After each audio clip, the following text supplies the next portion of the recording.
No. You keep the microphone. Keep the microphone right in the middle. No one needs to see that fake badge that you've goddamn got on your chest. No, I'm gonna surprise with the badge. Hold on, there we go. And it's like, there we go. Yeah, good. Lean more out of the camera. Just keep leaning that way. No one needs to see this. Dude, goddamn you can try and rubbish. get rid of me, but I ain't going nowhere. Because we've started, right? Yeah. Okay, cool. We have commenced. Yes. I had to make sure that I came for this episode. I've been waiting long time for this. Look, it's your week, man. Look, yes, good for you. Good for fucking you, you know. I'm glad you climbed the mountaintop and beat the champs. We did beat the champs. Yeah. Yes. I have no shame in saying that you guys are champs. It's you have fact. shame. You just don't have shame about that. Yeah, exactly. Yes. Yes. Let's roll with that. Yeah. Well, you know, fuck you very much. How about that? Cool. But you know what? I'll take the W over that. Thank you very much. Yeah, the W for wanker, bro. that's what it is this week. Damn, bruv. You know? Well, it's fine. We're going into an international break. It's fine, man. It's fine. It's fine. Yeah. We'll do it live. Yes. We are in international break again. Yes. Until next year when it changes. Until next year when they get the fucking 3 week, I think they do like a month of internationals off the bat. Cool. You know what? Until then, I do see more injuries happening with that, to be fair. I reckon that there will be more injuries, but I think it'll also mean that more players won't play as much. Like it might be like, say, a niggling calf. They'll just go back to club and they'll just stay there. But also, you know, do they really need to play their full team against Latvia? No. This is the thing where obviously when it's like 1 week, it's like, all right, we have Latvia into San Marino or something. You still got to take the full team because they've got to play. But if you're playing like 4 of them, you might have Germany followed by Latvia. Yeah. Followed by. Are they allowed to take a bigger squad? They can take a squad of like 20 something, but then as soon as someone drops out, someone can go back in. Exactly. Yeah. So it should be better. And plus, Harry Kane needs to pad his stats, bro. He's got to keep getting those stats up. Yeah. Oh, I scored 3 against Latvia. Cool, man. Latvia? I'm in. Germany? I don't think so. My calf. My calf hurts. But I mean, that's probably a good segue into kind of one of our first news stories. One of the old England, was he captain? Harry Maguire? Harry Maguire was captain. He was captain of England, right? Oh, he wouldn't have been full-time captain because Harry Kane was captain, but when he wasn't there, he would have been captain. Yeah, he stepped in the role. Maybe like vice captain or something, we'll say. And it was definitely during his kind of the peak of his career, I'd say. His meteoric rise. Yeah, his $80 million transfer to Man United. Most expensive centre-back in history. Or most expensive defender in Premier League history? No, in history. In history, I'm pretty sure, yeah. No other club would have, no other league would have that, yeah. No. Most expensive defender. Van Dijk was at 75. And then Harry was. Then Harry Maguire went in there and everyone thought, wow, what a transfer. Big head Maguire, yeah. Oh, yeah. Yeah, that worked out well. Look, this is kind of rehashing an old story, but there's been some new news come out. Update. Yeah, but big update. So 5 years ago, when he made that transfer across to Man United, became the big dog in town. I don't know if you remember, but there was that whole controversy of the incident in the Greek islands, in which he got into a brawl. He got into an altercation. He got into an altercation at a nightclub. Yes, yep. That's right. He got drunk as fuck. Yeah, he allegedly. Allegedly. Got drunk as fuck, and ended up in this very long, drawn out kind of legal battle with essentially the Greek police. So the allegations are, right, that he was found guilty of repeated bodily harm, assaulting a police officer, and attempted bribery after an alleged brawl in a nightclub, which apparently involved his sister. So someone was trying to hit on his sister or something, and he ended up, stepping in, getting into a brawl. Now, he alleges none of this happened. Right. He alleges that there was plainclothes officers there that were beating his legs and said to him, "You will never play again." The fuck? However, allegations that are coming back from the Greek police was his making statements in the likes of, "Do you know who I am? Yeah. I'm the captain of Man United." Yeah, look, when you put those two allegations up, which one are you more likely to believe? That Harry Maguire said, "I'm the captain of Man U, do you know who the fuck I am?" To Greek police saying, "We are going to beat you so bad that you're never going to play again." Do you think they would actually let that slide? Yeah, but I mean, look, So he did an interview with the BBC in August 2020, and this is where kind of he gave his account of the events. Yep. So he said the plainclothes officer repeatedly struck him in the legs and claimed his career would be over, and that those actions led him to flee the scene because he believed he was about to be kidnapped. Wow, this just gets better and better. I mean, it's fairly wild. It is a wild It accusation. is really inflating how much people what you think people give a shit about. Like they're sitting there going, "There's our target. There he is. Yeah. There he is, Captain of Man United, Harry fucking Maguire, $80 million man. We got him. Yeah. So obviously, he's claimed that this has harmed his reputation. That he needs to, clear his name. Sure. Because he did end up getting sentenced to like a 21-month suspended sentence. So he obviously never had to go to jail, didn't have to do anything. Yep. Which obviously was then appealed and is forced up to a higher court. There's been a lot of different back and forth on timings for when this is going to occur, when he could get back into court. But there was apparently a lot of issues with his counsel being unavailable due to scheduling conflicts. Sounds very Greek, I'd love to be there, but I just got stuff on. I've got things to do, you know what I mean? Like, I haven't got time. 3 o'clock. And I don't have a nap. That's my souvlaki time. Yeah. Are you crazy? Yeah. So apparently he's got a great human rights lawyer on his side. He was unable to attend during scheduling conflicts. Say the last name. Yeah. I can say the first. It's Alexis. Yeah. The last name is Anakonanastakis. Yeah, sure. Anakonanastakis. I want a background check on him. I don't know if he's Greek enough. Yeah.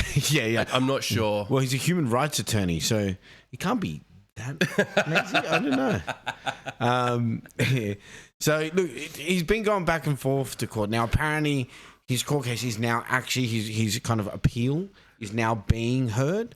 So he has flown a legal team over for the trial over on the island of Syros, and he himself is not compelled to attend. So I'm sure he really cares about clearing his name because he's currently on holiday with his family because he's now no longer being called up to the England squad. No, and the guy's got, look, I don't understand why he's not going. He's got plenty of time on his hands. They've got Man U has no Europe. They've got no Carabao Cup. He's not in the England squad. He's got nothing but time at the moment. Yeah, but he's got to go on holidays, dude, with his family. Okay, what I don't understand, right, is he got a 21-month suspended sentence. That 21 months would be over by now.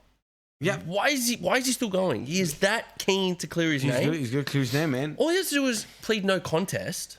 You'll get some sort of fucking fine, work out a deal, and you're good to go. But he wants to fight this out. I feel like he's just doing it to keep his name in the news. Keep my name out your Greek mouth. The guy's Will Smith. Keep my motherfucking name out your souvlaki motherfucking mouth. Yeah. Oh, so I mean, we'll see how that ends up. Like anyone really cares. Yeah. I just think it's hilarious that he cares so much to do interviews about how to protect his name, but then doesn't even attend the court case. It doesn't care that much. I mean, you could have spent a holiday in Greece while you're there. It's not that. Maybe he it's a nice feared to place. be kidnapped again. Or someone's going to beat his legs when he gets off the airport.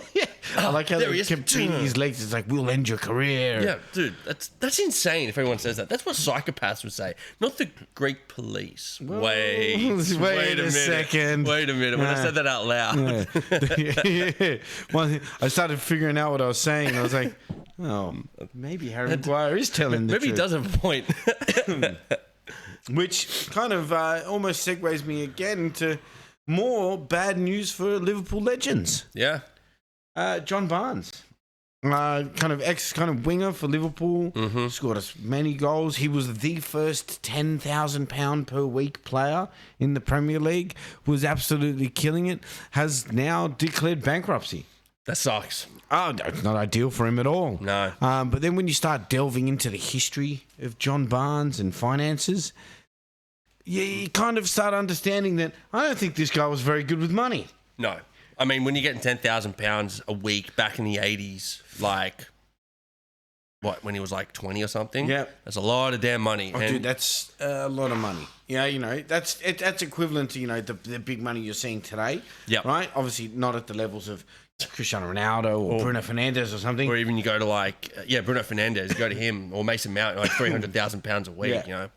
But back then, £10,000 would have been great. £10,000 per week would have been amazing. Yeah. Right. So look, he's now 61 years old, and it's mostly from a company expenses. So he has a media company, which had £1.5 million in debt that was just unpayable. So That's a shame. yeah, liquidators had obviously taken over the company, and a lot of the debts included $777,000 owed to HMRC, which is unpaid VAT, which is tax. In England, they had national insurance and payee, which needed to be paid. Then the company still had a £461,000 unsecured debt and £226,000 worth of directors' loans hanging over the company. Now, apparently, he'd been trying to chip away at this for a number of years. Unsuccessful. As you do with all debts. Oh, yeah, exactly right. There's also rumours swirling he doesn't mind a bit of gamble. My man. Yeah. Which is a bit of personal kind of.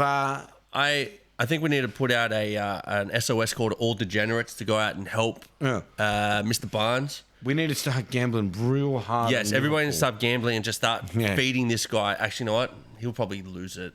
Yeah. No, fuck that. Yeah. I'm out. You're on your own, Bunsey.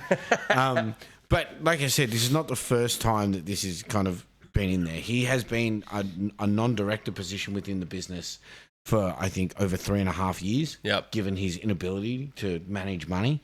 Yep. And then also, since 2010, he's faced multiple bankruptcy petitions. So including one last year with HMRC hit him with $238,000 tax bill. Oof. Right? That's hard. Which was eventually settled, but this time Barnes, he just wasn't able to wiggle out of it.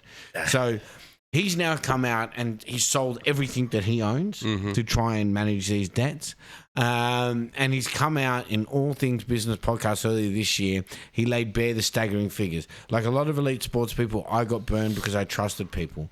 I got caught out a couple of times and ended up losing between 1 million and 1.5 million pounds over 4 years. In 2017, I began talking to HMRC about what I could do to repay what is owed. The Liverpool legend also blasted what he sees as misleading reports about his financial affairs. I know how hard it is for people out there. I don't want to say there are loopholes or that I can get away with this or that, or have people think I can be made bankrupt and keep my assets because I've already sold everything. I don't have any assets. 50 Cent did that. But every time something... Yeah, 50 Cent did do that in America. Yeah, he claimed bankruptcy and kept all of his assets. Yeah. He did explain it, how there was two different types of bankruptcy. Yeah. He's more on the... So I'm guessing Barnes is more on the MC Hammer side of I also don't know if that bankruptcy. type of bankruptcy exists in England. Yeah, but every time something new comes up, stories appear, press saying negative things about how I'm not paying my taxes, even though I'm going to court not to be made bankrupt, but to ask for permission to keep paying. The ex-England star who earned 79 caps and won 2 league titles with Liverpool said he didn't want working class fans to think he was cheating the system. Dude, no one cares about you anymore. Yeah, no, you're done, bro. Like, if you don't do this, if you don't do this interview, it just falls away. They clearly give a shit. Yeah. No, football is a working class sport, and I don't want hardworking people thinking I've got all this money and I won't pay tax. It would be easy to be made bankrupt because they can take anything else from me. They can't. They can't. They can't take anything else from me. Yeah. So look, it's. I think we see this time and time again, right? That these footballers mismanage their funds. Exactly right. They go too big and they end up falling through the cracks and not being able to pay these debts that they end up signing up for. Once you make money, people come looking to take your money. Hey, look, great example, Mike Tyson. Yeah. He had an entourage of 50 people. You got to feed them all. You got to clothe them all. You got to house them all. You got to take them out partying. And then lo and behold, you're broke. Well, once the money starts drying up and you don't have that lucrative income. The best one, have you ever seen the Fat Joe story? Talks about his entourage. Yeah. Where he says he wasn't broke, but he told them all, yo, I got no more money left. You're all going to have to chip in. And like 95% of them bolted. Yeah. And you're like, bro, that's fucked. Yeah. They're just there to take your money off you. They're just all leeches. Yeah, exactly right. He's just got these people advising him, going, drop $1 million here, drop $1 million there, and we'll be good. And then, unfortunately, he loses it all. And who's responsible for it? He is. Yeah. The other guys run. Yep, that's it. So they don't care anymore. The well has dried up. Yeah, that's it. And now he's 61 years old. He's not going to have anything, and I'm sure he'll end up in whatever little kind of crappy house he has left. Yeah. If any. That's it. If anything, yeah. Might end up in housing. Yeah, well, that'd be funny. I imagine him as your neighbour. Yeah. Oh, shit, I remember you. I remember you used to be awesome. I have more money than you now. Yeah. And I think you've got a piece of news for us. Look. Before we move on to match day 7. Yeah, look, this is a bit of football / politics. Gary Neville, former Man U captain, current pundit for Sky, I think. Match of the day. He's on kind of everything. Yeah, he's kind of everywhere. He Him and Jamie commentates. Carragher make a team. Yeah, Yeah, they're pretty good, you know. So you love both of them, I hear. yeah, as much as a nice dose of syphilis. Good choice. Thanks. He's come out with a video. So he's walking down some street and he's noticed that there's like 50 to 60 Union Jacks. Now, I'm sure you know that England's starting to go through a bit of call it a renaissance at the moment. They think there's too many immigrants coming in. They're starting to lose their identity. So a lot of the English people that live there, Well, especially the working class.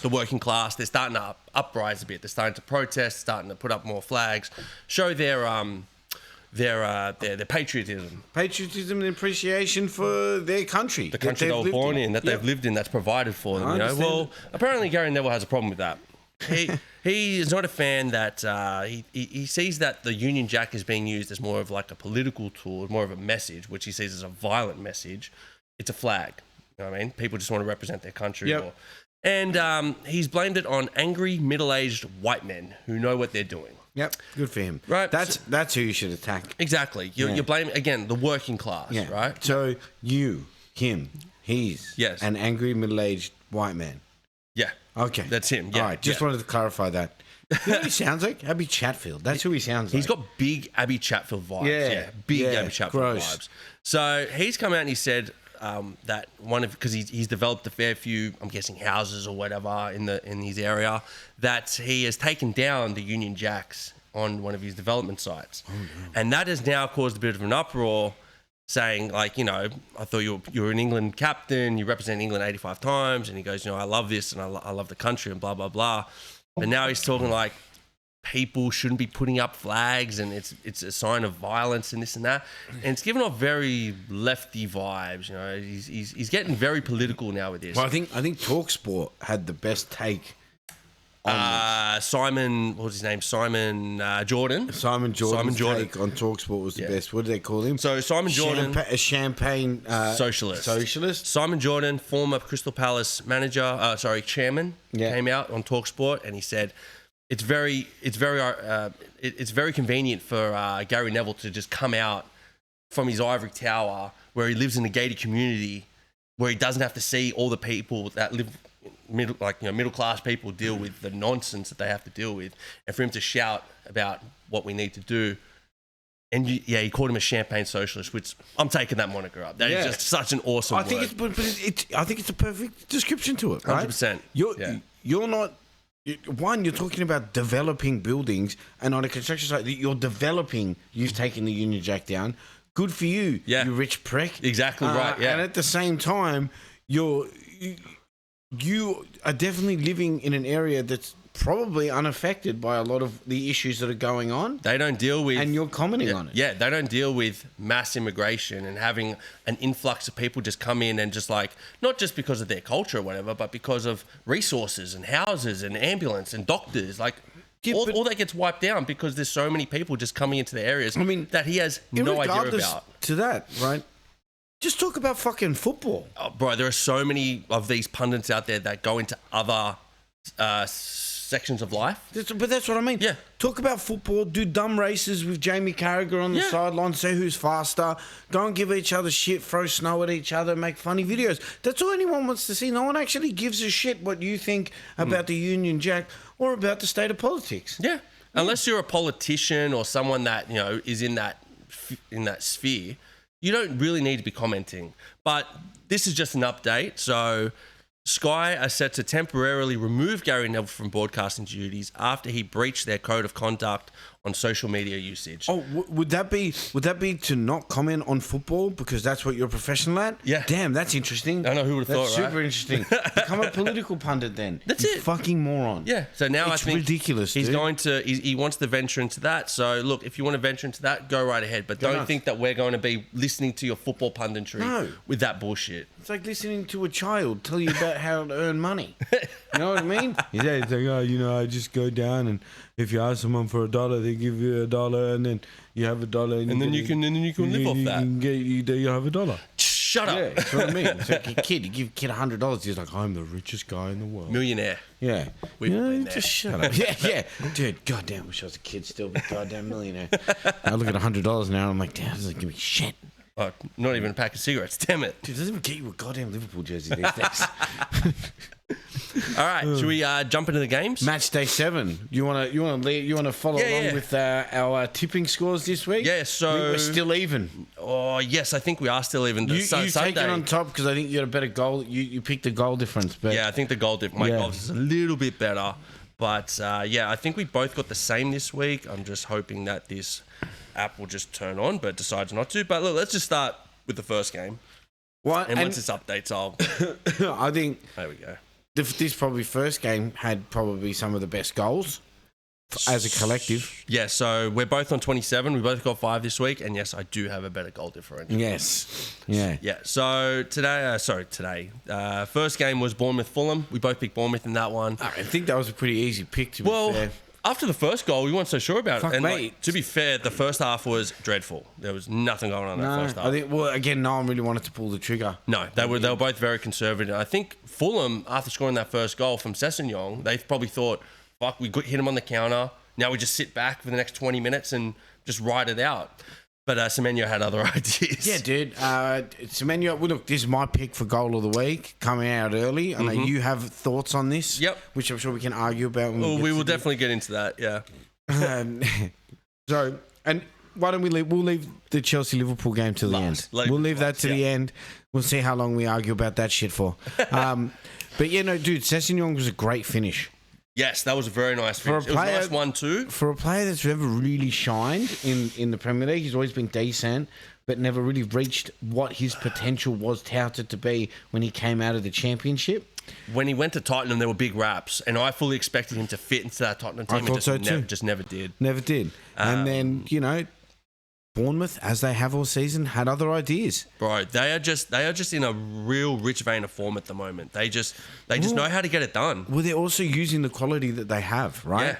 I think they lost a few players, but they didn't lose the players that they needed to keep, right? Semenyo, Kluivert are very strong players. Semenyo scored, again, what I'm saying is goal of the week. Yep. Dribbles through 3 players, takes it to the byline, comes inside, somehow beats the Fulham keeper on the near post. Leno, bro, I don't know how he bet. Leno must have left like a balls width gap between him and the post, and he just slotted Yeah, that was a really nice goal. Then you have Kluivert pick up the ball in midfield, turn, realise he's got a bit of space, takes a couple touches, and then just curls it around the keeper to the opposite corner. Great Amazing. goal. Yeah. What do you'd be 20 yards more. 25 yards more. up. Yeah. And then just curls it in. And then I will pat myself on the back for making one of the best trades, which I'll go into detail about the thought process that does go into a great I can't wait to get into your mind about that. Yeah. So I brought Semenyo in for Gakpo this week, and it was capped off at the end by just a beautiful kind of a finish. Right at the end, obviously, player from Bournemouth makes a break. Was it Evan Nilsson? I'll tell you right now. But it was Doak. Yeah, Liverpool player. Liverpool player, yeah. But Fulham were pushed up. They were going for the equalising goal. They lost the ball up top. It was 3-on-2. Yeah, and it plays an easy ball across. Semenyo finishes it off. It's a nice 3-1 win. Next, we had Leeds Tottenham. Now, we both picked draw in this, which, to be fair, it could have been a draw. It definitely could have been a draw. So we had, where is it? Rodon. Hit the post, Hit dude. the post. I'm glad he didn't score because I had him on my bench. Okay, I was about to ask that. I had him on my bench. If he scored, I would have been burning, bro. Tell gets his first goal of the season. Nice goal. It was a nice goal. I think the keeper Who just got should the have. assist just for passing it? Well, Tells did everything. Yeah, and look, it was. It took a bit of deflection, like Yes. So that really helped it on. Because Yep. I think the keeper probably should have done better if it didn't. Yeah. But it was still a nice goal for a player that's 20 years old. Yeah, that was a good goal. And then Okafor scores just before halftime. Yeah, it was just an easy tap in off a deflection. To be fair. Yep. And then Kudos gets the winner in the 58th minute. Love it, man. He's been in my team the whole season. Same. And I think the last few weeks he started pulling through. You could see he is a major part in their attack. He actually sits more. He's more like he's like a winger. Like Salah plays more of like an attack. That's where I see Kudos. He doesn't really go back and defend. He stays more attack. Very lazy. He's very lazy to defend. He's an inverted winger. Yes, inverted winger. Yeah. But this is the part where we could have got the draw. Leeds had a couple good chances to tie it up. Yeah. Some really good chances. Vicario made a couple good saves. There's a couple good blocks. Next game, I've got the Arsenal game. Arsenal and West Ham. Right, easy. 2-0. It was a pretty easy. Did West Ham really even have a chance? No, they had a chance in the first minute. Full Krug off the corner. He attempted to head it and it went over. That was it. After that, look, Declan Rice scores against his old team again. He does. And should have put money on it. Didn't even think about it. You did. Dude, do you ever think about Rice? No, never. No one ever considers Rice. No. And he's a great stat for all the fantasy heads out there. He has not scored less than 4 points in every game week this season. That's awesome. Yeah. That's a great, crazy stat to have. If you want an Arsenal midfielder, but you haven't got the money for it, there's a guy. Well, I mean, if you want someone other than Saka, right? Because Yes. everyone thinks, well, Saka's the way to go. Or Eze, but, it depends on the money. I'm just trying to see how much we can pick up Rice for. I'm going to say 5.5. Declan Rice, 6.5. He's currently flagged. Yeah, he'll be back. Back injury, but he'll be all right. International break, they're just keeping up there. 6.5 is not bad for someone that's scoring on average 4 points. 4 points. And then Saka gets the pen. I had Timber in my team. I'll tell you about my trade. I had Timber. Good trade. Yeah, took out cash for him, so that was a very good trade. And I then will Saka say gets the pen. there is issues on the whole penalty situation, right? That's Gyökeres went to go grab the ball. Did he? I didn't see that. Yes. Ooh, so shit. There was arguments on the pitch about who's going to take it, Gyökeres or Saka. Ooh, this is where it starts. Saka took the ball and said, I'm taking the penalty. Saka should be the one taking the penalty. He's the more senior player in the team. But there is always the argument that the striker should take the penalty. I get that. That's what you want, right? Like, okay, put it this way. Cristiano Ronaldo, right? He should take the penalties for every team. He's the greatest. But what does he do when a player needs a goal, is in a bit of a drought? He hands that ball straight over to that player. That's leadership there, right? That's something that Arsenal, I think, might have been missing. I think Saka. I think it was better for Saka because I don't know if he scored this year or not.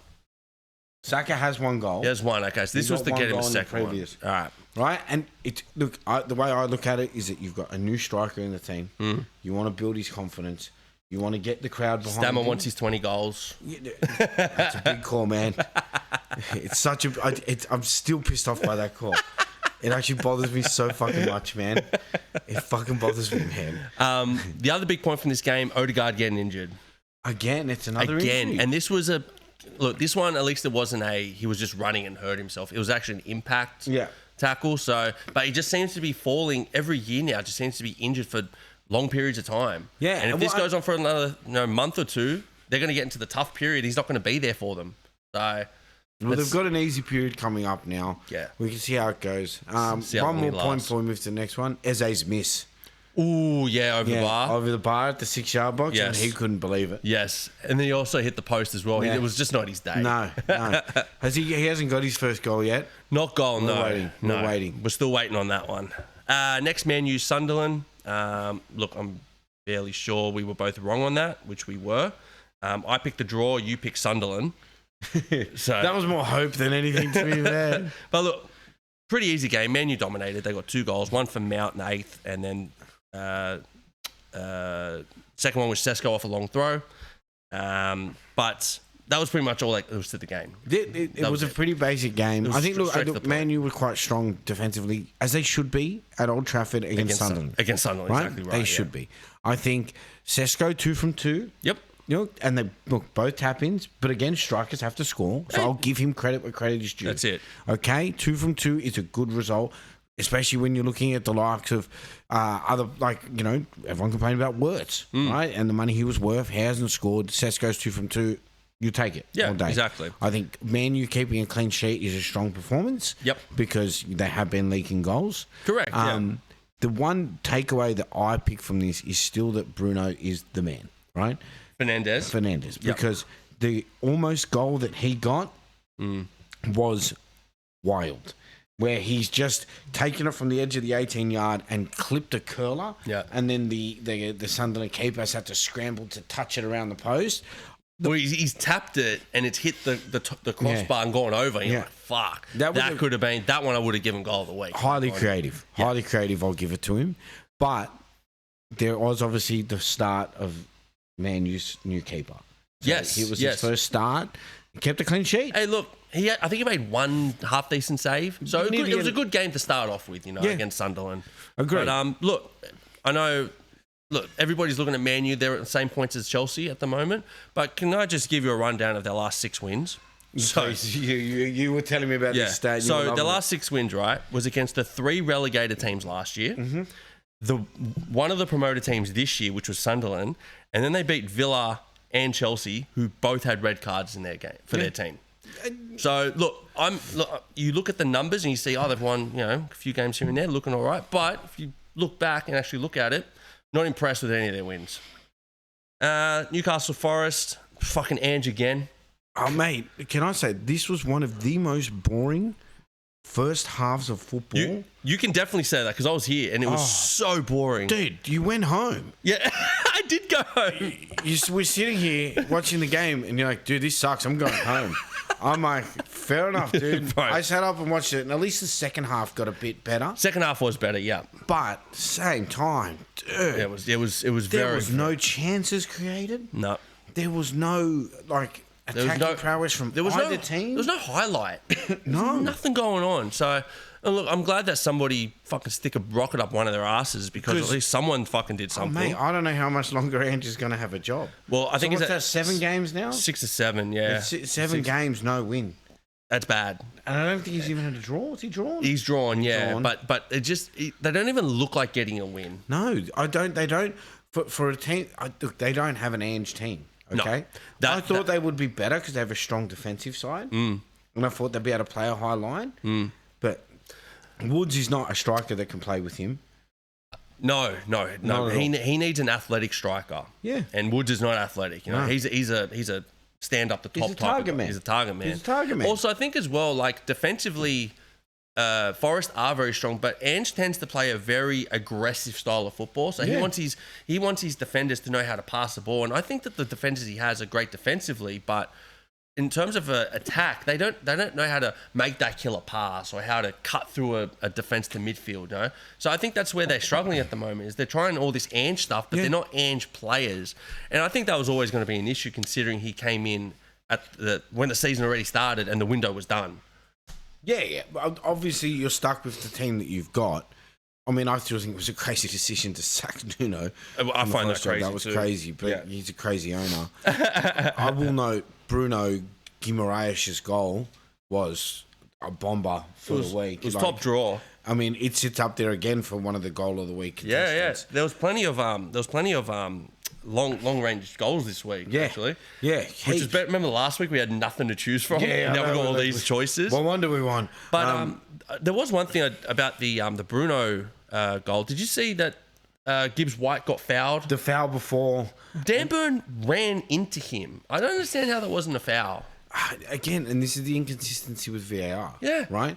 That in one game, they'll pull it back and they'll say that is a foul. And in another game, they won't. Yeah. And they'll say, it's off the ball or it was incidental or it was accident. Yeah. I don't know. I feel like Gibbs White had the ball. Dan Burns has jumped, gone right into him. He's lost the ball. You're like, well, that's definitely a foul. But they played on.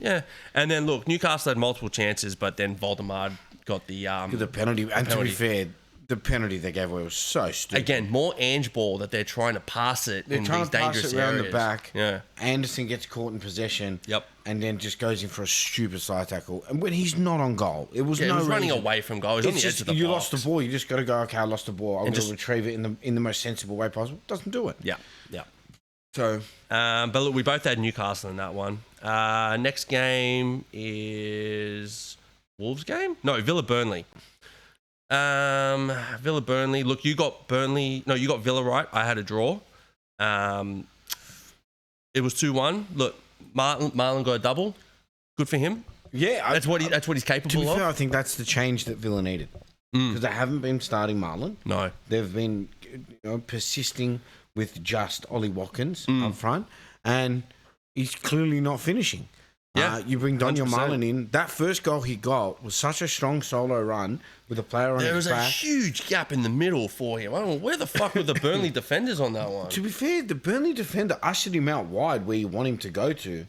It was a beautiful finish. It was a good finish, yeah. Straight yeah. across the keeper and to the opposite corner. It's hard to argue with the finish. And then Ugo Chukwu, old Chelsea player, gets a header in the 78th to kind of give him a bit of pressure, but nothing came after that. Yeah. So Villa get the 2-1 win. Next game, where are we going? Wolves Brighton. Now this one, we both had Brighton, and look, it ended a draw, but Wolves should have won that one. Wolves should have won this game. Wolves definitely should have won that It one. destroyed my multi, and I hate them, man. $800 multi. All I need was Brighton to win. And they sucked balls. And they sucked more than balls. They sucked every appendage that was possible on a human body. Because, one, Wolves suck, dude. Well, it's in my point. Second point of the season. Yeah. They've played 7 games. This is their second point. It's crazy. So, look, Verbruggen, not his fault. He gets the own goal. It was a great strike. Manetzi's shot was cracker. Yeah. Unfortunately, comes off the crossbar, off your Hits the back. keeper and goes in. What do you do? You know what Unavoidable. I mean? And then, look, it was pretty much Wolves had majority of the good Well, chances. Strand Larson hit the post. Yep, Strand once Larson or hit the twice. post. Yep. They had multiple chances, balls across the post. They just either skied it over or put it wide. Yep. And I mean, that's just why Wolves have secured only 2 points this season. Yep. I mean, It that's what makes happens sense. when you sell your best player, Cunha, and you bring really nobody in. Yeah, correct. Yeah. Right. And then I think I was tipping them last season to get relegated. I think it's probably more likely this season. Yeah, definitely. I think season. one of the 3 that came up will stay up. They should be getting relegated in January. Yes. Because again, they had this game by the balls and should have probably put in 2-3 goals to actually finish the game off. And what do? They allow Van Hecker to get a headed equaliser. Yeah, well, like you said, after the Larson post, 10 minutes later, Van Hecker gets the goal off the header. Mm-hmm. And when they had ends the up a 1-1 opportunity, draw. they had the opportunity to bury the game. They didn't take it. That's it, yeah. Next game, Everton Palace. Now, in that one, I think we both had Everton. No, Surely not. no. You had Palace, I had a draw. Yeah. Burning for me, because fucking Jack Grealish decides to stand in the right spot. We'll get into it. We'll get into it. Palace, what was that? 18 games unbeaten? Done. Yeah, done. So that run is now over. So, yeah, Munoz gets his goal in the 37th minute, does what he does, just bombs forward. He's on my Tell us. fucking bench. Fuck, man. I had him, so I was happy with that. Yeah, well, fuck you. And then, look, first half there wasn't much else, but then LaCroix gives away a penalty. Did you see what he did? No, I honestly did not catch for a up on slide this tackle, game. and he dug his knee into the ground and happened to catch in one of the, I forget who the player was, but he caught the Everton player. He gives away the foul. He's just like, oh, my knee. Like, bro, what about the penalty you just gave away? You idiot. Anyway, Ndiaye gets that, makes it 1-1. And then 93rd minute, Everton press. They cross, I think it was Barry or someone, he crosses it in, like cuts it in, and Palace go to clear it, falls to Munoz. He goes to clear it, comes off Jack Grealish's chest and goes in the goal. Yeah. And you're like, bro, are you fucking kidding me? You got to be there to score, baby. And what burns me is, like, I know you and a bunch of other boys had Jack Grealish in their team. Like, bro, it would have been such a shit fucking score, and that shit happened. 10 points, baby. So I would have got the tip, and you cunts would have got nothing for Jack Grealish. Yeah. Fuck. Yeah, that's how the cookie crumbles, baby. That's how it crumbles, yeah. But that was a good goal. Look, good game by Everton with the comeback especially against Palace. Yeah, no. Look, I was watching the goal rush Oh, It yep. was the Newcastle game when that was on. Yep. And I was just there like, God damn, need Jack Grealish. You goddamn get a goal or an assist or something, man. And then it comes through right at the end. I'm like, Jack Grealish. And look, the last game before we get into our game was Brentford City. Look, not much to really say here. Haaland gets his goal in the 9th minute. Off his first touch, to be fair. First attack. Not bad. First attack of the game, he gets The the goal. defender tried to overpower him, which I thought was ridiculous. Stupid. I'm like, bro, what are you going to do? Like, It's Haaland. Anyway, Haaland gets his goal. Shout out to Barilla for that one. Yeah, yeah. and then- $250 on that goal. Bro, I felt a lot of pressure. I felt pressure. I wasn't even involved in the money side of things. And then, look, in the second half, Sunderland had a couple chances, but it was mostly City dominating. Look, Rendiers had a great opportunity at the back post. He had 2 great chances. He made a couple nice little runs. I still stand by my fact. He is the bargain of the season. I'm sticking with him in the Premier League. In fantasy, 5.5. sorry. I've got multiple people going, Rendiers doesn't do nothing. But I'm like, dude, he's 5.5 and he has the ability to get multiple assists and goals in games. If you watch the game, you see he's always involved in the attack. Yeah. So I'm going to be sticking with him for the near future. Look, Thiago missed the 1-on-1, couldn't get the ball under his feet. And then Donnarumma, in like the 92nd minute, fucks around with the ball, tries to clear it. He comes off Sharda and nearly goes in the goal. If that went in, it would have been the blunder of the week. Hilarity would have ensued. Sorry, can we pause it for a sec? Yeah. Thanks. All right, we're back. So I had to get that out. break. I had to get that out because I know this is going to be a bit of a tense topic right now. Yeah, I really wish I could have made you pee yourself. To be fucking fair. All over the. So Well, let's jump into your success of the week. So we'll be the P couch pundits then. Well, you'll be the P-Cash pundit. I can hold my bladder. I'm a man. All right, look, the big game. This is the game of the round, obviously. Couldn't do a live watch because it was at 3:30 in the fucking morning. Well, we could have. It would have been us going. Wow, it was a goal, It would be man. like, oh, they scored. Yeah, sweet. Yeah. But look, start with we get the first goal. My goal of the week, Caicedo gets the ball in midfield, turns McAllister, and just there and there's I just. think it's less if you turn McAllister. McAllister was forced to go after the ball, right? Because Well, he made the choice to go our two to midfielders attack. Yeah. pushed up. Our 2 midfielders pushed up. Soboslai and who was your other midfielder? Soboslai and Gravenberg. Yeah. have pushed up on the ball to apply. What I will say is bad pressure. Yeah. Right. It was not the time to apply the pressure. Yeah. In that instance, you guys had all your midfielders there. Yep. McAllister's gone after the ball. He's laid it off to Caicedo. He's then have to turn to go for the ball again. He's jumped in. Yep. He's lost the ball and he's given Caicedo all the space. Yep. And then look, no one shuts him down. So then There's no one to shut him down. Well, Van Dijk could have, but he would have had to make a choice between trying to shut him down or leaving. I think it was Reece James might have been on the, or Neto might have been on that side. So you got to try to make a choice there. So he's kind of just been given acres of space. And pros, we've seen Caicedo only scores bangers. Yeah, well, he plays CDM. Play CDM, so he only choice that he has. Yeah, only scores bangers. So, and he puts one in the top corner, and a great start to the game for us. I think, look, and as well, the representation of this, it's a game of two halves. It was. You guys, and I will admit this, I don't want to, but I will. you guys beat us in the first half. Like, you were definitely the better team in the first half. I will say Garnacho needs to stay on his fucking feet more. Don't tell Garnacho how to play. I will tell Garnacho how to play. He needs to change his hairstyle. He needs to stay on his feet more. And he needs to shut up. Oh, Jesus, There are man. 3 things that Garnacho can do, man. Drinking big... Is there haterade in this? Yeah, there's plenty of big levels haterade of in this. haterade in that. Dude, Garnacho had a mad first half. But I attribute the first half to our press was dreadful. It was shocking. As in, like, you weren't pressing right, or... We weren't pressing as a team. As a team, we yeah. have individuals. Soboslai is pressing the ball, but he does not have the team pressing around him. Yeah. He's, look, we started Conor Bradley. I don't think Conor Bradley should have started this game. I think this was a huge game for him to start. It was, and he's only just coming back. And I will give him credit. He has had good games in the past. He put Mbappe in his back pocket. He's done a few good things. Yeah. But this was too big of a game coming off 2 losses. Obviously, one in the Champions League, and then obviously one in the Premier League. Yep. We needed to play our strongest team. And to be fair, I think Dominic Soboslai has been our best right back, because he plays an inverted role, almost as Trent Alexander-Arnold done. Yep. But he can actually fucking defend. Yeah, and also I think Trent has a great long range passing game. Szoboszlai's short passing game, and his intelligence is a lot better than. But what he Trent also was. covers the park, right? Yeah. He can run. He fucking runs for days. Yeah. Right. And I think outside of the Caicedo goal, Well, there wasn't. Garnacho had a great chance on the. I think Neto cut it back, and he hits the post. The outside of the post. On the outside of the post, yeah. So Garnacho had a chance. But look, we were definitely the better team. We definitely in the won first half. I would agree. And then second half starts, and you guys put Wirtz in, and just within like 30 seconds, Dude, 20 seconds. 20 seconds. It was 20 seconds into the second half. He does what should have been the assist of the season. It should have been assist of the season. He pirouettes, lays the ball off to Salah, and this just shows the position that we're in, right? He lays this ball off to Salah, who has an opportunity this time last year. That is a goal all day of the week for Salah. You would put your house on it. Yeah, 100%.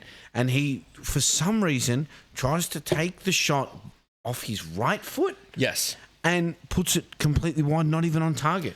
Yeah, like he completely missed the goal. Like And it was about this far. Where's the camera? Probably about that far away. Because, dude, I saw that opening half and I'm like, all right, we're going to get back into this game. And we did, right? Our press started to come in there. Wirtz made a huge difference to our midfield.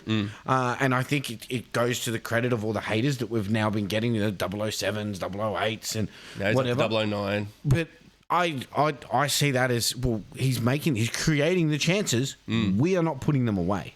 Right? And with the attacking prowess that we now have, we should be. You have to be. Yeah. You spent you got, 120 on Wirtz?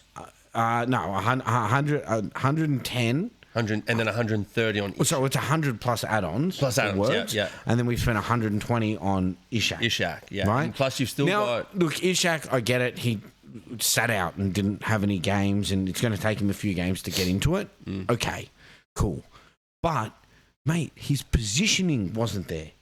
Like, I get it if you're too tired, you can only do the 60 minutes, but the one thing I expect from you is to be in position. Multiple times the ball came across. We had one with Kirkes. Kirkes in the second half gets a break inside. He's only... And there was speculation during the game. Should he have just taken the shot? There's arguments. I mean, obviously in hindsight, you would be like, just take the shot because it didn't come off. But to be fair, he played the right ball. Hindsight is 20/20. You know what I mean? Like after that, you can go, oh, he should have done this. But in the game time, he should have put the ball across. Decision. He should have put the ball across the box. Yep. How Ishak is not on that front post to get that ball, which is his specialty. He doesn't do it, and obviously Salah has a defender cover him, and you guys cleared the ball. Yep. Which was fair enough. Yeah. Right. I think we got lucky in a sense. I think it was good ball control, right, to Ishak to bring it down. I think unintentional ball control. I think he's trying to bring it down for himself. I'd love to see having to flick it. I'd love to see any other player bring it down in that sense, irregardless of where you want the ball to drop in the box. He brings it down. Gakpo reacts quicker than obviously your back line. But he definitely was not attempting that. But it happened. But he wasn't attempting it, though, is what I'm trying to get. Well, I mean, until you're in his head, you will never know. I call it an unintentional assist. But it's an assist. It's an assist, but it's also worked out for my fantasy team, baby. As long as it works out for you, bro. You know? You know what I mean? So we got that, and then had multiple chances. Salah with 2. Salah had... both of Wirtz assists again. Oh, were they? Yeah. Wirtz put him through for one where he's able to... He beats the defender, goes inside. To be fair, I thought he should have given it to Gakpo. Right? And I'm like, again, hindsight's 20/20. Yep. He puts the ball through. Salah cuts it inside onto his left foot. That's his specialty, where he would right? normally curl it, and he just puts it into Roger. Not Rosé, it wasn't that high, but it was Roger. It wasn't a good one, though. No. And I'm sitting there going, what is going on? Yeah, he just didn't... But it's been like this all year with him. Yeah. He just has not looked like he's been... I don't want to say interested, but he just hasn't been putting in the same level of care. Well, everyone's trying to say it's like, oh, it's a different style of play and he's not getting the level of ball that he used to get. I'm like, but he is getting ball. But he's still getting the ball in the same positions he was getting him in previous years. And he's not putting it away. Yeah, he's just not putting them away. It's like, I was happy to accept that a 30% drop-off would be, he'd get 15 goals instead of getting, 22. Yeah. Right? This is where I was sitting at it. I just don't see that happening. Yeah. I don't see that happening. I see him getting maybe 10. Yeah, and half of them might be penalties. Have you guys even had a penalty this year? Well, we've had a couple of shouts, not got them, that's for sure. So no. And then look, even Curtis Jones had a really good chance. Look, for me, that was the game winner, right? That was like 85th or 82nd minute, something like that. Yeah, it was late 80s. Yeah. Right? Then he's gone through Hugo Ekitike as an out-and-out striker. Look, he's been our best attacking option. Oh, yeah. Right? Yeah. By far. Yeah. He's stepped over the ball, allowed the ball to go through. Curtis Jones goes one-on-one. And here's where I go back to it. Why the fuck didn't we keep Harvey Elliott? Harvey Elliott scores that goal. I'm telling you right now, Harvey Elliott scores that goal. Possibly. But I think, Curtis Jones doesn't really get into positions that much space, that close to goal, and he must have just buckled. Well, no, of course he did. That one went Rosette. Fuck, he kicked it out of the stadium to save for later. Fuck, man. We also had a couple chances. Gittins had a really good chance, and then what's your keeper's name? Vasily. Yeah, I call him Mama. Mama. We'll go with Mama. Mama. Mashvili. He pulled off a really good save. That then goes to Esteval. Esteval does what Salah does, gets the ball, cuts in, hits it with his left.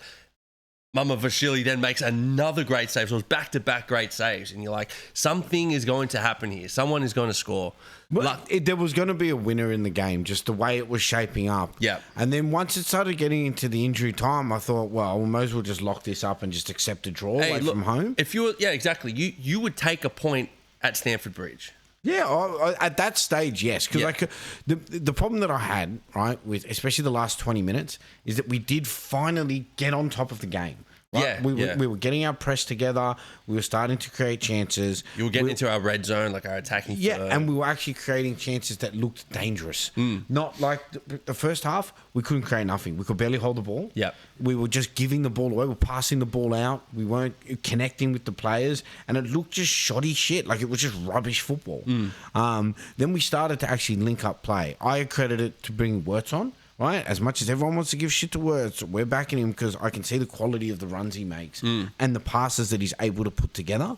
But he's always able to get between the defense and midfield every time. Yes. He just knows how to find a way, get the ball, turn, and then go. And but I think this is the issue that I have with everyone trying to ride on him, and it does tend to be non-football people that go in there and say, well, he hasn't scored or assisted, or he made a lot of runs forward. I'm like, yeah, but you've got to understand how difficult it is in the Premier League to get in between those players. It's the same thing everyone accredits Gravenberch to, that he's able to pick up the ball and turn a player. It's not easy to do.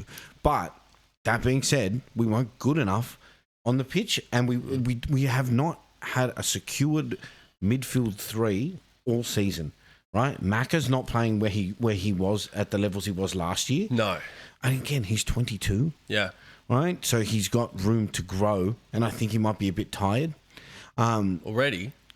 Well, he plays internationals. He plays back-to-back games, 22 years old. He didn't really have a break.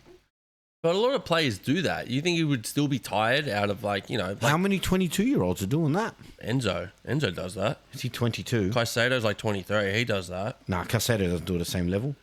He does. He plays... in World Cup finals and stuff. Not World Cup finals, but I'm talking about last season. Technically, last season we would be more tired. We went all the way in the Club World Cup. I don't know if you've seen it, but we won the Club World Cup last year. I don't know if you know that or not, but I didn't. Right? I didn't. Please remind everyone again. All right, so what was the tournament? Club World Cup. And who runs that? FIFA. So it's an official who FIFA trophy. Pays for it? FIFA. No, but who was the England champion in that? Well, you guys hadn't been in the Champions League or something. Hang on. That's why so the England champion was in it. Was the Italian champion in it? They also and the Spanish champion. League. They also were not in the Champions. Had won the Champions League. So none of the champions of the top three leagues are in it. That's interesting. All right. Sorry. That's okay. I was just checking. Your excuse. Because I couldn't understand the tournament that you wouldn't have the champions of. Oh, you want me to explain how everyone qualified? I would like you to explain that. The last two winners. So the best three teams of the top three leagues weren't in it, but you're the champions of the world. All right, fair enough. Hey, look, we beat the Champions League, the current Champions League champions. That's after they had already won a quadruple trophy, and it just had enough of playing anymore. Oh, that's what it was. They definitely didn't want that fifth one. That's what Enrique said. They definitely didn't want that. He just said, "I actually didn't know." He came out and he said, "I actually didn't know what this trophy was." Is this Jamie Carragher?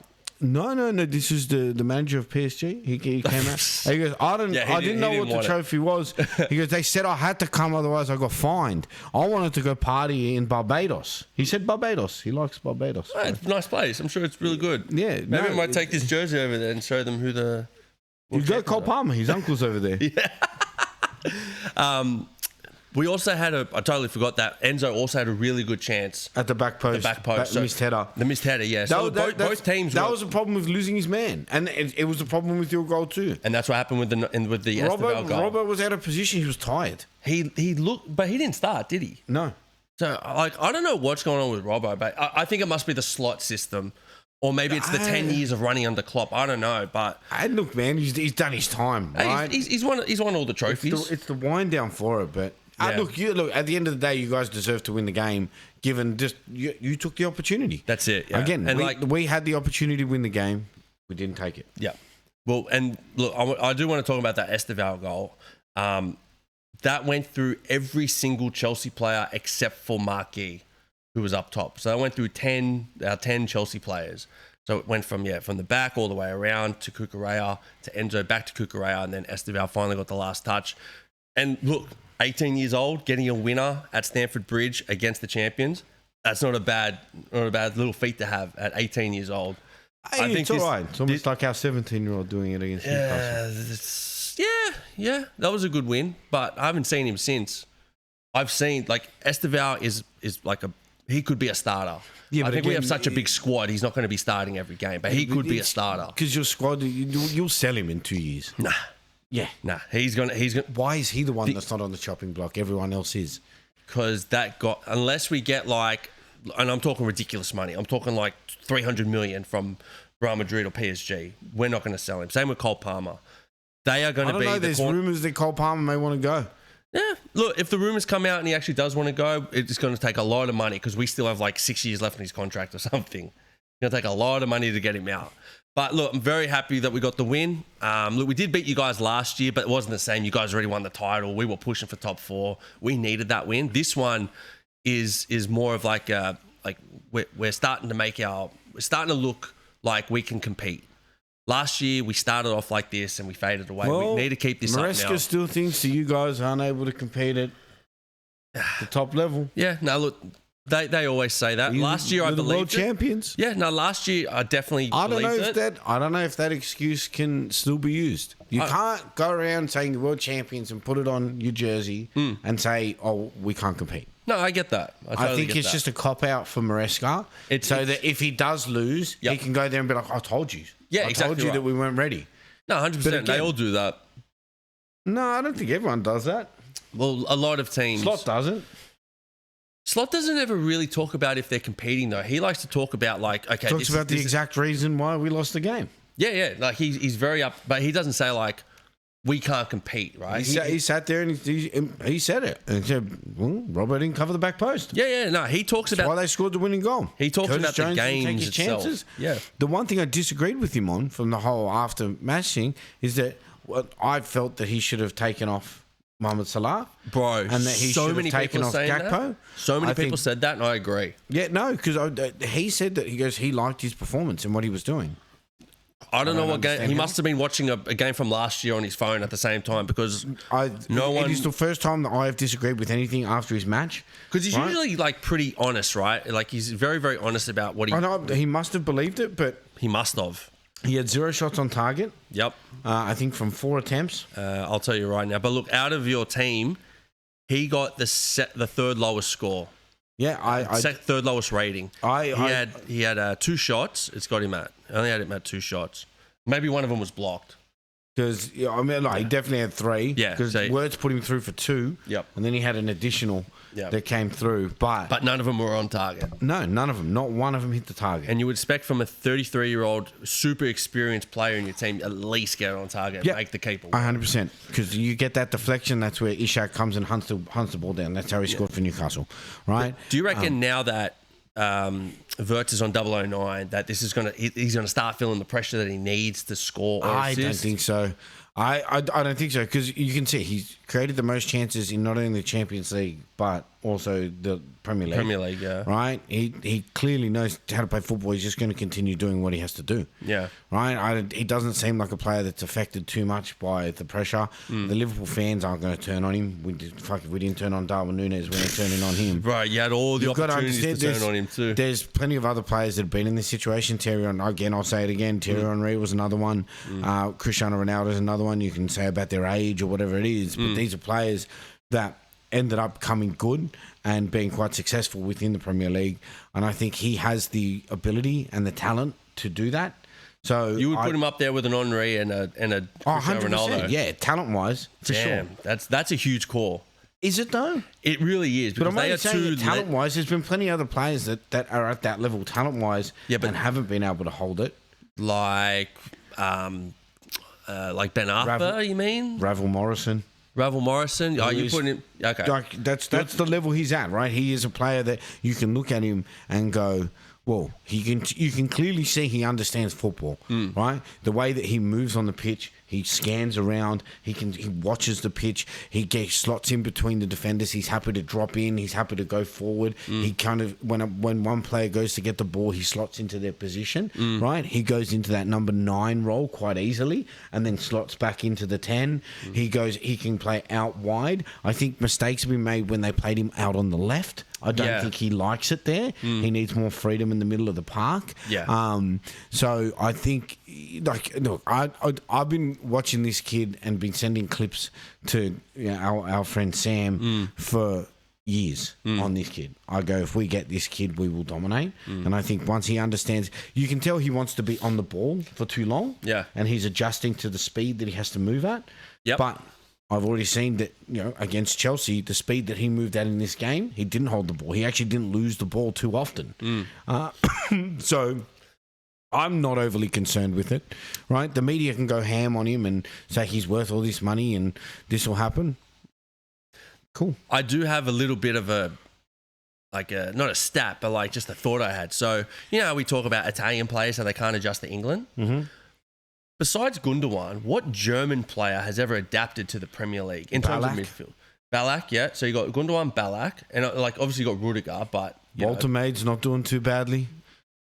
At the moment. But if you think KDB, technically he went over to Germany and then came back. Yeah, but he's Belgian. I'm talking like just the German player. Well, which German players have come? That's what I mean. I'm thinking, is it the same with the German players like the Italian players? Most of them just go to Bayern.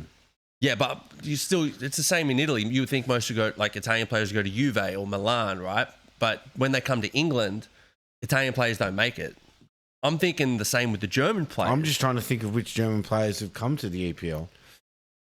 I would put it down the same as like the Italian players. It'd be very, very few. But I'm just thinking like how many German players, besides, like you said, Ballack and... Now I've got to Google it. Yeah. So you got Ballack and look, yeah, definitely Ballack. Definitely Gundogan. And I mean, if you really want to talk about Gundogan's Turkish. Then you also got Rudiger, who, Jens Lehmann, he was great. The keeper. Hamann, Leroy Sané. Did he really, though? He kind of flopped. Mesut Ozil. Ozil was a good one, but he's also Turkish. Antonio Rudiger. I said him, yeah. Mertesacker. Defender. Kai Havertz was, Yeah. Pascal Grob's not bad. But again, like... The Mesut Ozil one's a good one. Yeah. So I would probably go Ozil, Ballack, Gundogan in terms of midfielders. But it's very, very rare to see a German player come in and just like dominate. Well, I mean, there's not a long list of them. If I go through the long list, it's Ilkay Gundogan, Mikael Ballack, we agree, yes. Jens Lehmann, we agree, yes. Goalkeeper. Leroy Sané. I think flop. You think he was a flop? He flopped. He was a starter for Pep and he won trophies with him. Yeah, but it wasn't off his back, though. That was off KDB and Aguero and fucking whoever, David Silva. But he won trophies. He won trophies, but I'm talking about the player himself. He flopped. Flopped? I say he flopped with Didn't that he play team. 3 seasons? Something like that, yeah. I don't think he was So never he flopped for 3 seasons in a winning side. Yeah. The other players held him in there. Nah. Anyway, back to the game. Nah. Mesut Ozil? Mesut Ozil I like, but Turkish. Rudiger? Oh, dude, love Rudiger, but I'm talking midfielder. I can only think of 3. So it's going to be interesting to see if Wirtz can get into that. But how many are there other than the 3? Like in the 3, there's like so 3 I would have out to of look 7. more into it. I'm just going off the top of my head. It's the same with the Italian players. But I just googled it. Yeah, that's cool. I'm sure there's more there that we haven't seen. Okay, well, it's just a wild statement. Yeah, it is. I'm full of wild statements. No, you're not. Full of shit. You're just making something up to make it sound bad. I'm just wondering to see if Wirtz is gonna make it or not. And I'm just saying the way I look at it is that he's able to scan, like you said it out of your own mouth. He slots in between the midfield and defence, or the midfield and the strikers, quite easily to receive the ball. Yeah, so did Ben Arthur, and see how that turned out. Where are we going next? Yeah, how does Ben Arthur get into the conversation? Oh, I thought he was a very good player too, but then he kind of flopped. Arsham Ben Arthur, and then he went over to another team and became great. Which one?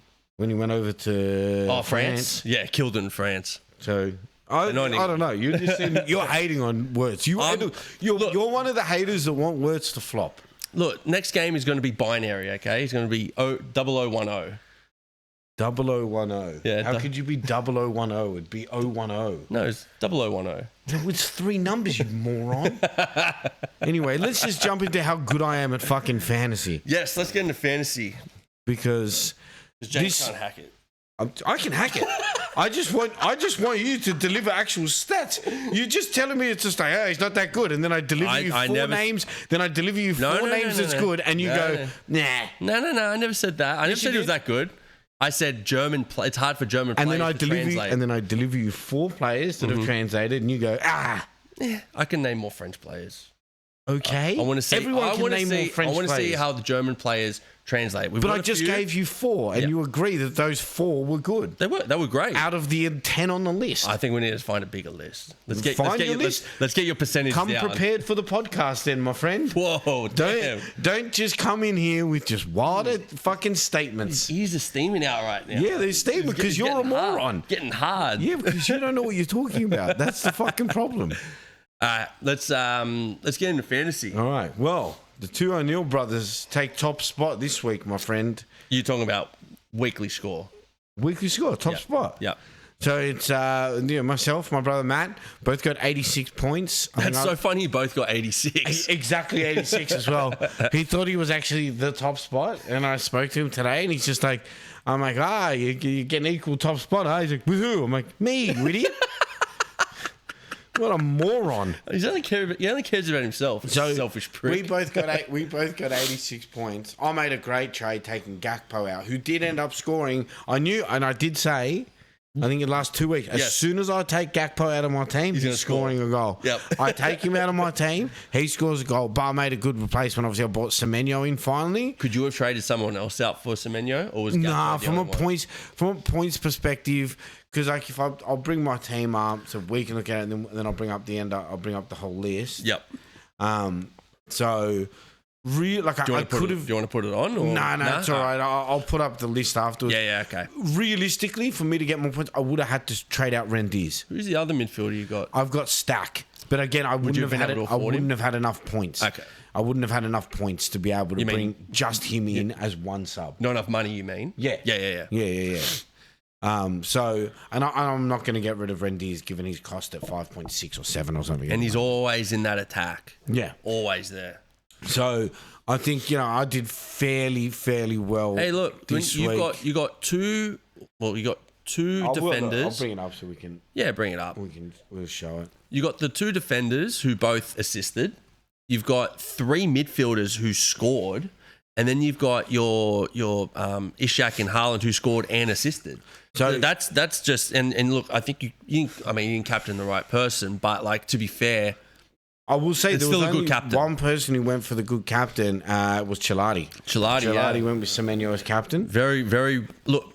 The form he's in, the team they were playing, it totally made sense. So the only thing I could have done is had Munoz in my team.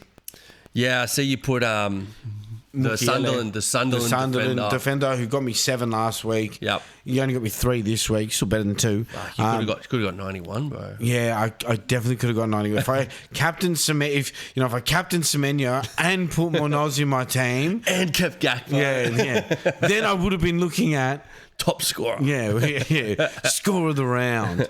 But when we go back, there was a few little movements this week with players. So like I said, Chilati had a master captain this week where he put Semenyo as captain. Yep. There's now a 25-point lead. We'll jump to the table shortly. Akash and Duck Fried Rice have both used their bench boost. Akash not so successful, unfortunately, with his bench boost only getting 64 points. Yep. Duck Fried Rice did get 80 points this week. That's a good move. Look, That is a 80 good points move. for a bench boost. You're happy with that. That is a good move. But let's jump into the table and see what work you have to do to catch Mr. World 11 Daniel Stammer himself. He extended Pull his it up lead on the screen. He extended his lead at the top, which was good for him. So at the top, obviously, we've got Mr. 450 points himself, Daniel Stammer. And I think he's going to be pretty hard to beat over the coming weeks, right? He's pretty invested in Arsenal supporter, obviously. You could tell that. Pretty invested in Arsenal. I think they're coming into a nice stride at the moment. Look, Gabriel, a player I took out of my team right before he got 17 points, and then followed with, obviously, this 9. So kind of wish I kept him, to be honest. Can we just point out the fact that Stammer is in the top 260,000 in the world? Yes, we can point that out. That is awesome. Yeah, dude, he's in the top 4,000 of Australia. That's mad. Yeah, dude, that's pretty effective. That's pretty good. I don't know how he went down in the subreddit league. How good is this AFC subreddit league? Yeah, goddamn, dude. However, the one comment that I think we should make here is, whilst he does have a wild card left, he has used his triple captain. Correct. Which, look, for me, is the most powerful chip. Yep. If you get that right, bro, forget about it. It's definitely the most powerful chip to use, because if you put that on, like, for instance, you triple captain Semenyo this week, what would you have gotten? 54 points? So what do you get? 18, 36, 54. Yeah, 54 points. Imagine that. That's you're halfway to 100. Yes. Straight off that. Yeah, exactly right. And that was the leader for a while when I was going, who the fuck triple captains fucking Semenyo against Fulham? Like, good for you. Yeah. Then we've obviously got your team coming in second. You're about 25 points now off Stammer. You've got, like, Donnarumma. I'm very lucky to get it. Yes, true. But I'm contemplating, do I get rid of Vicario? Because for weeks I have been saying, pick Tottenham players. They've got an easy run. Tottenham players. They had the easiest run. I easily would have thought they would have had at least 2-3 clean sheets, and they've done fucking nothing. Mm-hmm. It's getting to that point where you start to consider, who do I take out? And the Tottenham defender / goalkeepers, it's getting to that point. Yeah, I mean, look, you had a few different opportunities. You could have been in there. Nick Pope would have gotten you an extra point. Yeah, the Cucurella one. Cucurella in there, but to be fair, you're not going to put Cucurella in. Out of that lineup, I was always going to. I liked my back line. If Van der Ven got a clean sheet, I would have said it's a perfect back line. Yeah, right. Yeah, I like how you try to be sneaky with the Bournemouth. Did you like that one? Being Truffet. Hey, it worked this week. Well, Senesi only got 2. If you had Semenyo. I'm talking about defenders, but yes, I still don't have Semenyo in my team, and I'm starting to think I need to, but because I'm working on because my trade this week was I took out Matty Cash for Timber. Which is a great trade. That worked out super well. It's a great trade. But the one I'm really working on is Watkins. I need to get rid of him. He needs to go. I've been too faithful to this guy, expecting him, and I watched him play. And didn't you have a subreddit based on it as well? I actually did have a subreddit based on it. I asked the Reddit community what they thought about that trade, and I got a unanimous don't do it. It's a waste of points. I was going to cop 4 points to bring in Gyökeres. Definitely wouldn't have worked. No, it would have been a terrible It kind of trade. made sense because you expect Gyökeres to score against the weaker teams, but he was fucking nowhere against West Dude, if Ham. you traded him in, you really would have been upset with that whole penalty situation. Thank God I didn't have to go through that. Yeah, exactly right. And then if we look at, old Akash with his bench boost, right? See, Senesi too. I was like, I like my trade, 2 for it. He's very heavy reliant. He's very loyal to Bruno Fernandes, and he's heavily reliant on Man City. Man City attack, which, I mean, to be fair, their attack hasn't been that great, but that bench boost is trash. I think it's a bad time to bench boost. That was not. It's like we got double chips this year. Yes, exactly right. Yeah, yeah, he's going to need them. Yep. And then I will say Chilati went with a good captain this week. Yeah. He went with Semenyo. What did he end up? What did Chelati end up with? What was the total points? He got 76. Yeah, nice. Which And he took 8 points. He took 8 points. He took 8 points. That's a rough ride. That is a rough ride to take 8 points. So wait, it was half of his points from Semenyo. Nearly half of them were. Yep, pretty much. Yeah. In Dyer got 7. Haaland got 8. No, and Gabriel 9. That's about it.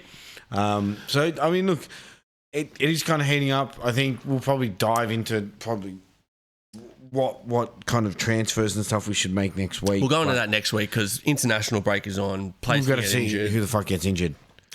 Players could say they're injured and just be ready for the next week of football. Correct. So But we're going to go through that. The one note that I will make, and I will infer it again, Declan Rice has not failed to make more than 4 points in every week. So if you're going Arsenal, get into the easy run, is that the option you look at? And you look at someone like Saka's probably about, 10 mil?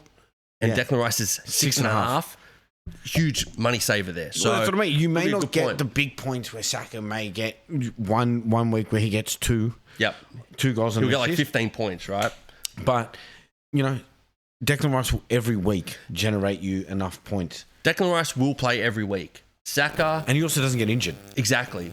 Knock on wood for him. But Saka is very in and out at the moment. Just came back from injury. He could get injured again. So I think if you want a safe bet, I think Declan Rice is a good call. Yeah. Let's see what happens next week. I think I'll make... I'm tossing up a couple trades this week. I already know what I'm doing. I already know. I don't even need the international break. No, Just make the trade now, man. Nah, fuck that. Don't be bitch. That would be very irresponsible of me to do that. Dude, you're an irresponsible guy. You like to live life dangerously. I live life on the edge, baby. yeah, in fantasy.